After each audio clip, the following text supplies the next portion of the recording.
E aí galera, beleza? Bem-vindos ao Nerd Metal. Eu sou o Pablo. Eu sou o Eduardo Zangue. E hoje vamos falar sobre um livro, sobre um filme, sobre os dois. Vamos falar sobre o 13º Guerreiro. Mas só depois da vinheta.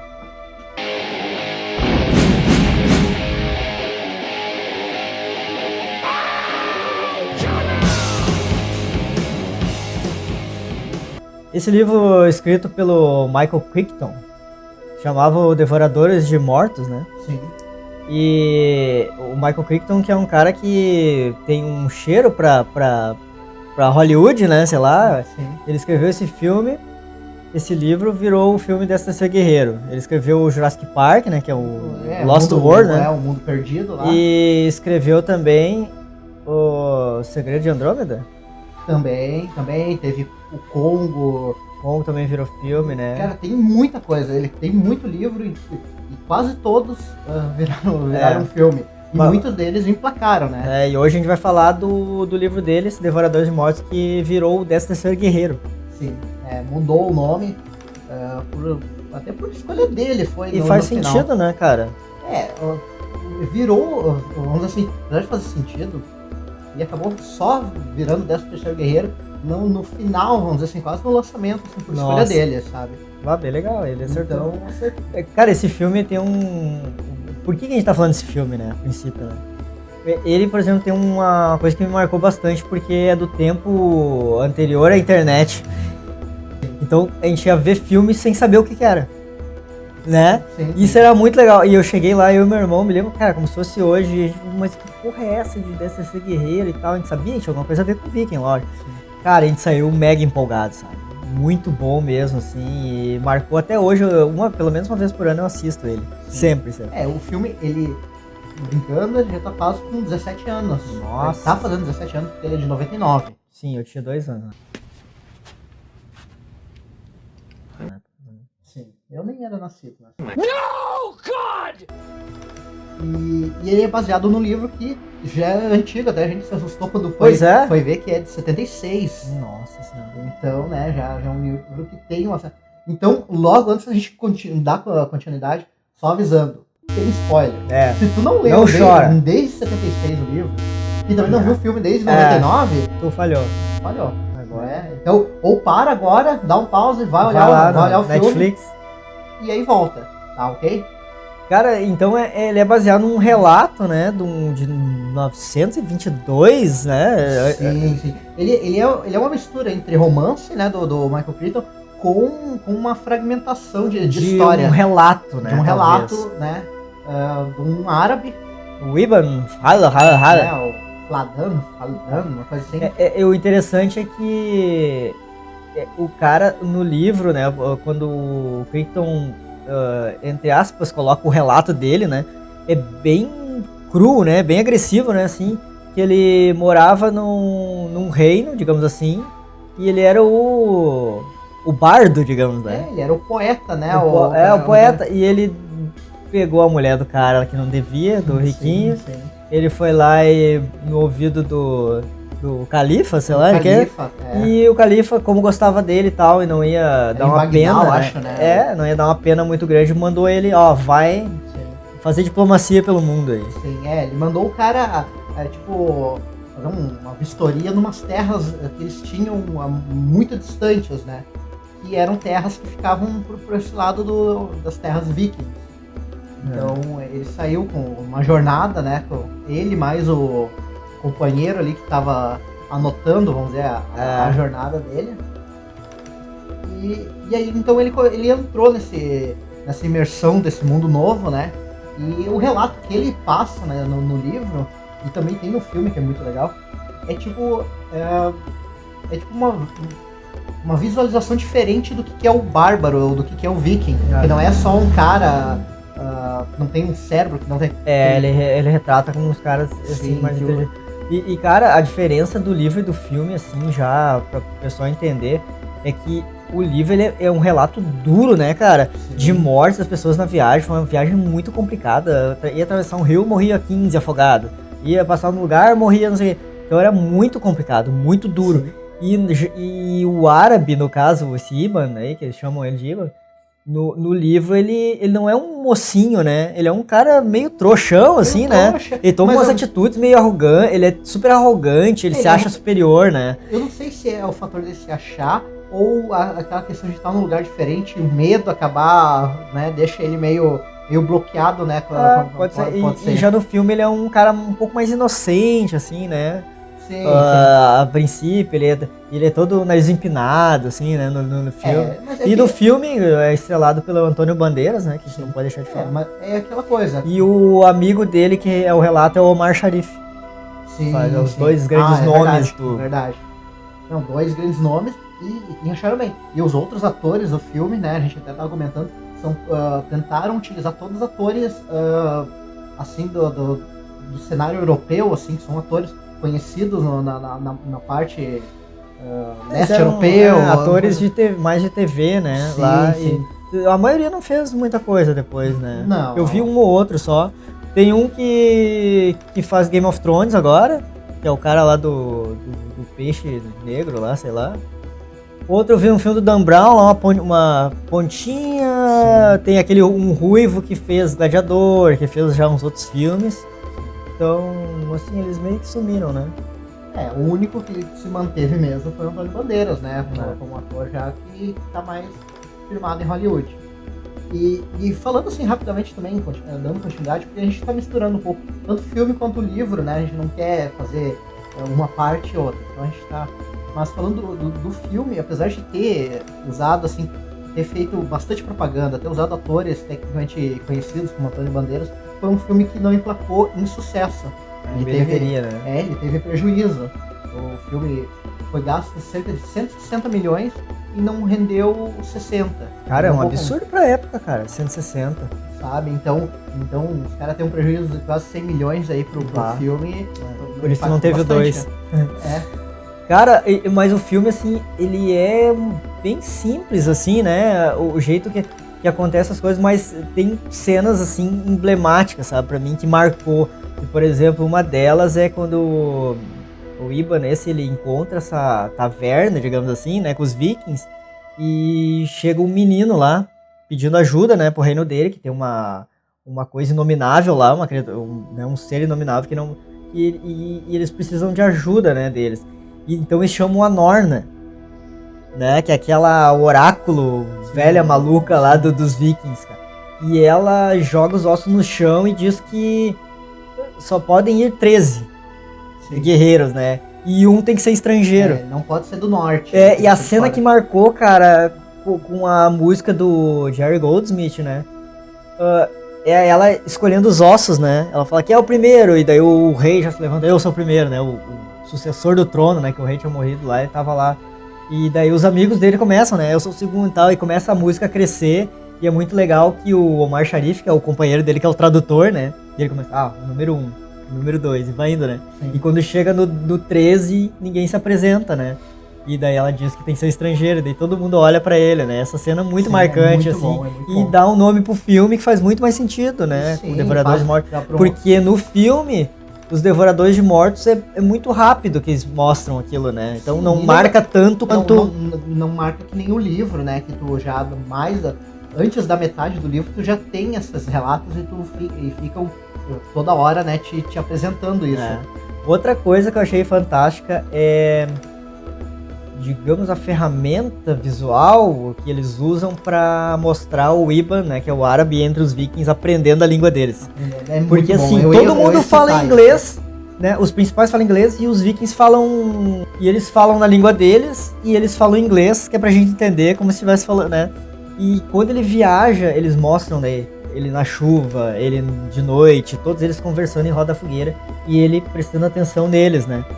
E de repente surge uma palavra em inglês, né, no meio daquela língua deles, quer dizer, ele aprendeu uma palavra, ele aprendeu outra, e de repente eles estão falando inglês. Cada noite ele apresenta mais a palavra. E é interessante, muita gente não entendeu, né? Falou, mas como que eles estão fazendo isso? Não, é que ele estava entendendo a língua deles, né? Aos poucos ele foi aprendendo até chegar a um ponto, e isso é muito interessante, né? No filme, pelo menos é apresentado, e no livro, quando eu cheguei até a ler o livro primeiro do que o filme, então quando eu vi o filme eu achei muito bom o jeito que eles apresentaram. É que no filme, no livro, a viagem representa quanto foi longa, né? Sim. E no filme, como é tudo mais dinâmico, é meio reto. Então Sim. parece, será que em 2 noites ele aprendeu? Sim. Mas não, teve uma viagem longa. Teve um tempo. Então é muito legal quando chega assim aquele período assim que os caras estão falando mal dele ali. Exato. E aí ele pega e retruca na língua Ele deles. fala, tipo a mãe desse... Sim. Né, sem Então quando mãe, chegou isso, assim, eu achei o máximo, assim, pra mim um dos pontos altos do filme. Foi muito assim, bom, que, muito bem né, feito. Muito legal. E então eles vão pra lá naquele navegação maluca, viking lá, no meio de um temporal, todo mundo rindo, E no livro, ele citava muito o medo dos vikings, né, cara? Tipo, no barco, eles, por exemplo, viam uma baleia e achavam que era um monstro marinho, e eles se deitavam no chão, começavam a gritar e desesperar. E ele não sabia se eles estavam tirando com a cara dele, ou se eles estavam com medo mesmo, né? E tinham muito medo da névoa, né? Sim. E eles tudo, então, quando dava névoa, eles tinham aquele medo. E isso que eles usam bem no filme, né? Então, quando eles chegam lá nesse lugar, eles veem um reino destruído, que só tem mulher e criança praticamente. E eles começam a investigar, né? Qual o mal lá daquele lugar. Então, eles veem os corpos devorados, né? Sim. Então, que eles dizem que é o Endel, né? Que aquela o criatura, Endel, E eles não sabem se é um bicho, os 4 patas, se é eles uma... descrevem como seres peludos, né? Meio quase como animais. Uhum. E que tem garras super grandes que em várias partes aí isso é bem mais descrito no livro do que no filme. Assim, no filme eles quase são tipo macacos, parece assim, uns neandertais assim. Tipo um homem-urso, né? Que eles se botavam uma pele de urso e daí eles descobrem que são homens, né? Sim, estudos foram feitos assim que eu tava lendo que até aponta que seja ainda um resquício de uma raça tipo Neandertal, né? que sobreviveu e tava escondido lá. Então nada mais que o cara não é que eles atacavam, mas eles usavam o instinto deles, né, pra sobrevivência. E eles viam com a névoa, né? Sim. Então daí os vikings ficavam mais, né, ainda... Sim, com mais medo dessa questão. E outra coisa que entra daí é o Jerry Goldsmith, né, cara, na jogada. Porque ele é um compositor que já fez Rambo, ele fez o Gladiador, né, o Coração Valente. Sim. Fez Múmia, fez... o cara tá desde a década de 50 fazendo. Nossa, e é Star falecido, Trek né? Star Trek fez quase tudo, né? Os filmes, né? Os filmes ali, então o cara tem um... E assim, não é uma trilha igual Star Wars, aquela obra grandiosa, mas ele fez um tema muito bom e que ele vai jogando aquele tema, né? Sim. Ele vai mexendo no tema com algumas variações e vai criando essa coisa. Então, cara, é uma trilha indicada pra quem quer jogar RPG também, porque ela tem parte épica, tem aquela parte mais de viagem que tu pode usar, né, quando tu tá fazendo a história. Cara, é uma trilha muito boa, cara.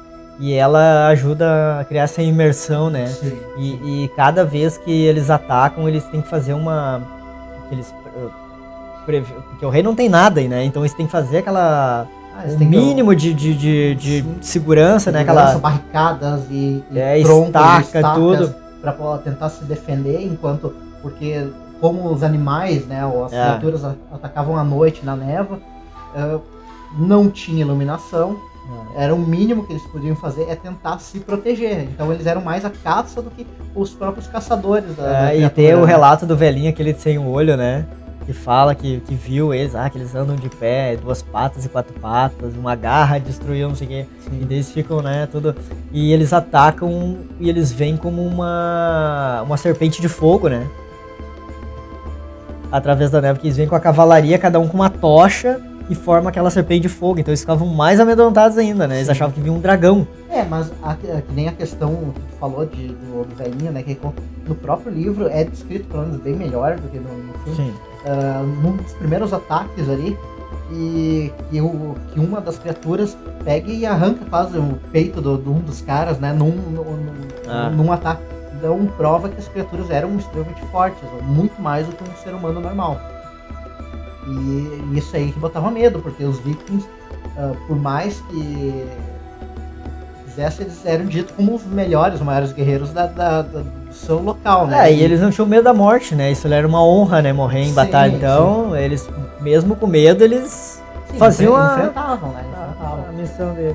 Outra coisa interessante é que ele constrói uma coisa no filme que é... primeiro que o árabe era inteligente, coisa e tal, né? Que ele aprende a língua. E quando ele aprende a língua, o rei, que é o Beowulf lá, ele olha pra ele e fala, putz, esse cara tem um negócio, né? E ele pede pra ele ensinar a escrever, né? Sim. E o árabe escreve uma coisa no chão e o Beowulf, que é o rei do Vikings, olha e vai embora. E daí depois ele vai e escreve, né? Tipo, e o cara, putz, o cara também é esperto. E outra coisa que construiu também pro ápice do filme, né? Que isso é coisa de filme, né? Que tem aquele arco dramático, que é quando o rei morre no começo, que é o pai desse Beowulf, né? Depois ele assume lá o grupo, eles mostram um funeral viking, né? Que eles falam, daí aquela mulher que eles levantam, que ela vai ser morta e vai junto com o barco, que com todos os pertences do cara que esquema. Eles mostram toda a parte da tradição dos vikings, que é muito legal, né? Mas então... é legal que eles ficam falando aquele tipo um ritual, né? Agora eu vejo meu pai, agora eu vejo minha mãe, agora eu vejo meus ancestrais, né? E ele constrói isso no começo bem assim, dramático, assim, bem curioso, né, aquela parte. E no fim, quando eles vão pro derradeiro mesmo, né, uma das batalhas finais, eles começam a recitar, né, o próprio funeral deles. Sim. E a música do Goldsmith, cara, putz, muito foda, né. Isso também encontra uma oráculo meio maluca lá, que eu não entendi nada, aquela parte, uma velha meio doida, que eles falam, como é que tu vai caçar urso, tem que ser na terra e tal. Eles têm a ideia de atacar eles na caverna, né? Onde onde é que eles estão. Eles têm uma mulher lá, que é tipo a mãe, né? É, a xamã, né? Que ela que era a ligação deles, né? E o líder deles também. Eles tinham que eliminar os dois, né? Sim. Então essa é a missão deles, uma missão tipo suicida, né? Sim. E nessa parte que o Iban, que é o Antônio Bandeiras, descobre que eles são homens, né? Sim. E daí ele fala, cara, são homens, vai pra cima. Daí ele vira um guerreiro também como os vikings, né? Sim. Não, é legal, porque tu tem toda a construção de um cara que é um poeta, um bardo, até ele se transformar num guerreiro, numa terra estrangeira, e aprende uma cultura nova, uma língua nova. O cara aprende, tipo, os árabes não podem beber bebidas essa parte é muito legal.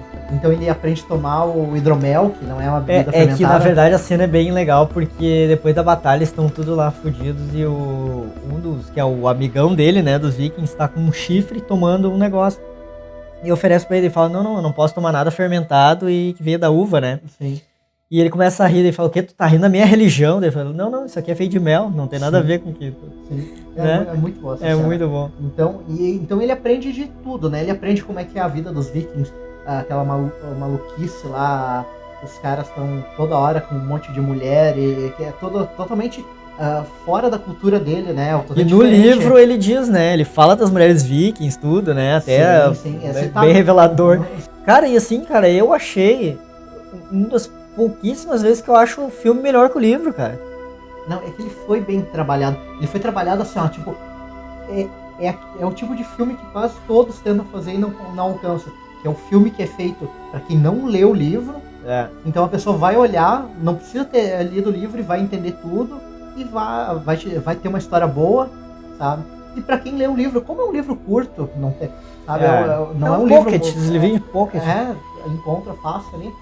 Então ele também não tem uma história tão densa que num filme fique faltando informação. Então o filme conseguiu, porque não tem um arco dramático no livro, assim, né? Porque como é um relato de viagem, até o Michael Crichton acho que nem interfere tanto, né? Eu acho que não. E no filme tem esse arco, tem esse final, tem essa batalha sabe, tem a parte épica, tem a parte de aventura. Cara, é um filme muito recomendado pra quem gosta de fantasia, pra quem gosta de jogar RPG, pra quem quer ideias, né, de aventuras, ou quem quer um filme até um pouco diferente, né, dos de hoje, né, não é aquele filme ação ininterrupta, ele consegue ter uma história, consegue ter ação meio equilibradinho, né. Sim. Ele tem ação, mas uma ação bem consciente, né, não é nada heróico exagerado, né. Exagerado, não, é coisas que o ser humano normal... Não, até as mortes são bem simples, né, os caras morrem de qualquer jeito, o herói tava lá, tomou uma flechada e morreu, sabe, sim. Não tem, assim, sim, grandes, sim, né. Não tem nada, assim, o super-herói ali. Exato. Então é bem legal por causa disso. Então, galera, se vocês estão querendo, assim, um livro legal pra ler, recomendo até, né, quase sempre é bom ler primeiro antes de ver o filme. É um livro, como a gente disse, é um livro curto, então vai ter uma leitura rápida, muito interessante, não bem rápido a leitura, dinâmico. E o filme também, se vocês não gostam de ler ou não querem ler, pode ver o filme, tem no Netflix, bem prático de assistir ele. Recomendado. Então, comenta aí se você já viu o filme, se você leu o livro, ou se você vai fazer um dos dois. Comenta, deixa nos comentários o que vocês acham sobre o Devorador de Mortos, aí, o 13º Guerreiro. Vamos continuar a conversa. Segue a gente nas redes sociais, assina o canal, dá um like aí. Até o próximo vídeo, valeu! Valeu!